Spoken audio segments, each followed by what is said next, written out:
Good morning, children. Welcome again to the same chapter of history. Lesson 2, we were studied many of the points of the same chapter. Now today we are going to discuss some more points of the same chapter. Our first point is claim to paramountcy. Lord Hastings was the Governor General of India during 1823 to 1833. When he became the Governor General of India, he started a new policy, that is claim to paramountcy. Paramountcy means that the East India Company is having the supreme power. They are above the Indian kings. This was the another policy to expand the territories in India. According to that,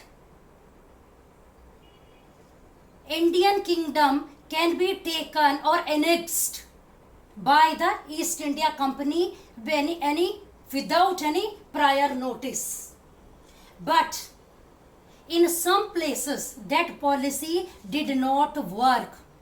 For example, when the East India Company trying to annex a small town Kittur, which is in Karnataka, there Rani Chennamma took anti-British movement. She became the leader of the anti-British movement. But she was arrested and kept in prison, where she died in 1824. After her revolt, a poor chowkidar, Raina, belonged to Salabai village. He led the movement against the British. With the support of other people, he became successful to destroy some of the East India Company camps and destroyed some of the records of the company. But ultimately he was caught and hanged to death by the British. So in the late 18th century, the company was very much scared about reaching Russia from the northwest. Russia was reaching from northwest. They were feared about it, and they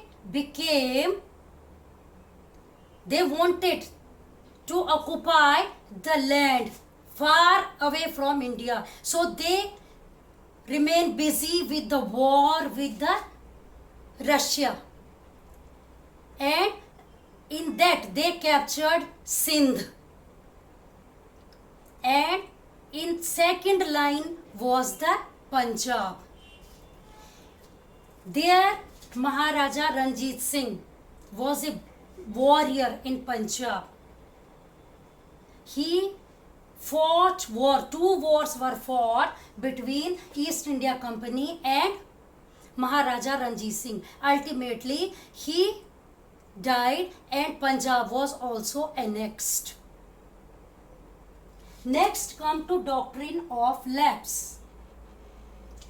Lord Dalhousie, after Lord Hastings, Lord Dalhousie became the Governor General of India during 1848 to 1856. He started a policy, a new policy was introduced. In that, if any Indian king dies without having male heir, without having male child, his property, his territory will be taken by the company. According to that doctrine of lapse, if an Indian king dies without having a son, his territory will be taken out by the East India Company. And in that policy, they occupied Satara, Sambalpur, Udaipur, Nagpur and Jhansi. These were annexed on the basis of doctrine of lapse. When they reached to Awadh, they disposed the Nawab of Awadh on the basis of misgovernment, that he is not able to govern his territory. So he was deposed, he was thrown out. Enraged with that, the people of Awadh became very angry and they started revolt of 1857 was started by the people of Awadh, which we will study later on, the revolt of 1857. The third we are going to study today, setting up new administration. Warren Hastings became the Governor General in 1773 to 1785. In the beginning, they were busy in wars with Afghanistan, Egypt and Russia. Now they started a new system of justice. According to them, there will be two courts, criminal court and civil court. Criminal court was known as Faujadari Adalat and civil court was known as the Diwani Adalat. They started a new system of justice in India and two courts were set up.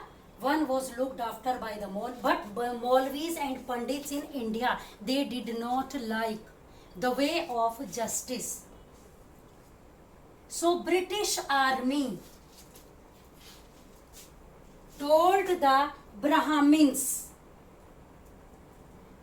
to make the digest of Indian Hindu law. They asked the Hindu Pandits to write a digest on Hindu laws.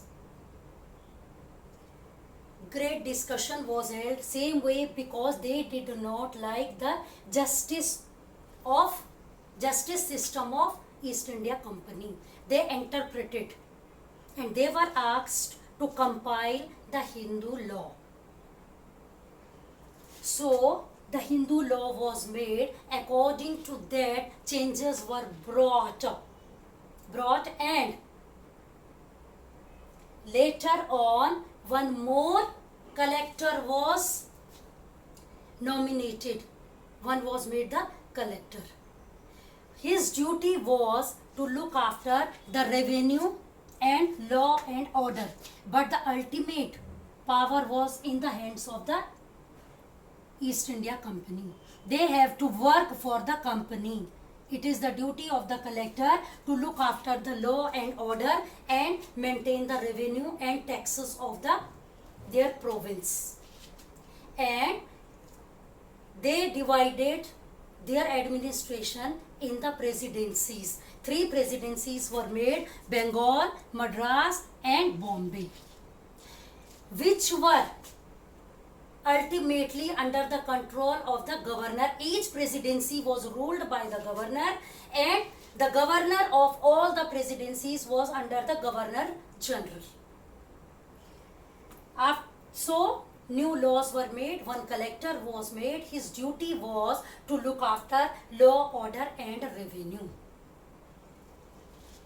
Now let us come to the company army.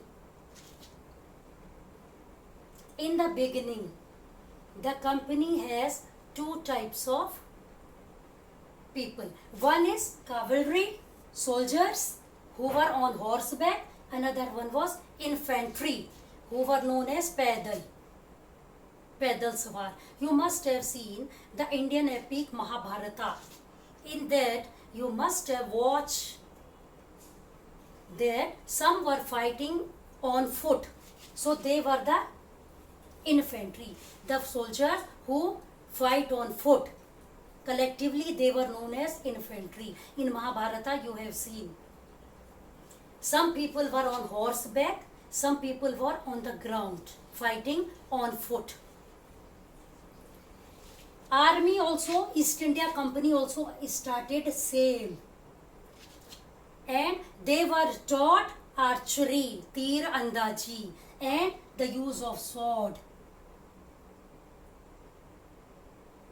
In late 18th century, Banaras and Awadh, they recruited the peasants and they trained them as professional soldiers.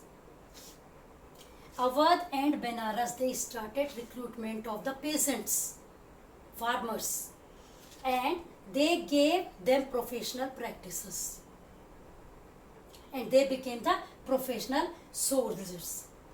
East India Company also adopted the same method, recruiting the peasants as soldiers. But British Army was busy in fighting with Burma, Egypt, Afghanistan, and there the British company fought with muskets and matchlocks.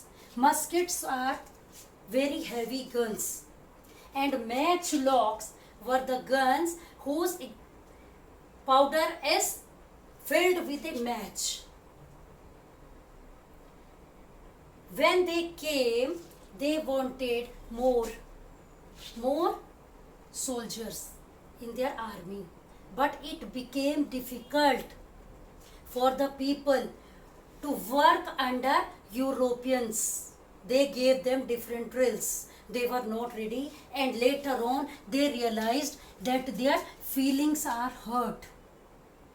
Their emotions are hurt. See, they did not want to serve because their lifestyle has been changed. They have to work according to the European drills. They were not ready. Later on, we will study in other chapter. During that time, steam technology developed, and in that, before steam technology, it took 6 to 8 months for people to reach from far away from sea route. But when steamships came, it became easy for the company and their families to reach far away land in India very easily. With steam technology, steamships came, and it became easy for the company officials and their families to reach far away land of India with steamship. It took only week or 10 days in place of taking 6 months and 8 months. So it became easy for them. So dear children, today we talked about claim of paramountcy, doctrine of lapse, setting up of new administration, the company army. And we talked about different governor generals who became the governor generals of India, the East India Company, and all of them, they started new ways to expand their territory. Ultimately, they occupied 63% occupied within 8 months to travel. It took them very easy way to reach faraway land. They occupied 63% of territory of India and 78% of the population of Indian subcontinent.